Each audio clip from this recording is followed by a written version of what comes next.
Theresa May met with the German Chancellor in Berlin before the two leaders delivered a joint press conference.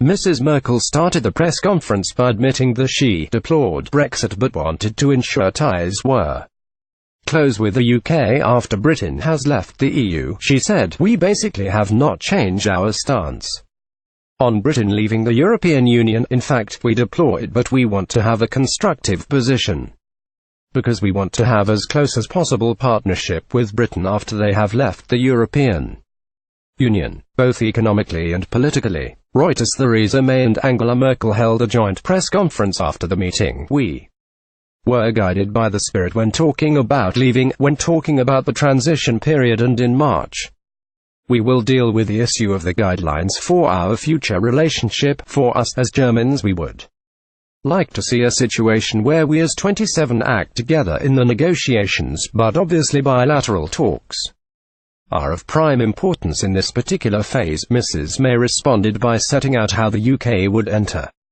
the next phase of the Brexit negotiations, hoping to ensure businesses could still trade easily between Germany and Britain. She said, "It's not only in the defense of our shared values that the UK and Germany rely on each other." Tuesday, August 8, 2017. Angela Merkel: "Through the years we basically have not changed our stance on Britain leaving the European Union." Angela Merkel: "Trade between our nations secures and generates hundreds and thousands of jobs in both countries. With hard work, enterprise and innovation at its foundation, we have referred in our discussion to the UK's vision to a bold and ambitious economic partnership once the UK leaves the European Union. I want to ensure that UK companies have the maximum freedom to trade and to operate in German markets, and for German businesses to do the same in the UK." During the meeting, Mrs. May and Mrs. Merkel also discussed setting out the security partnership she wants to maintain between Britain and the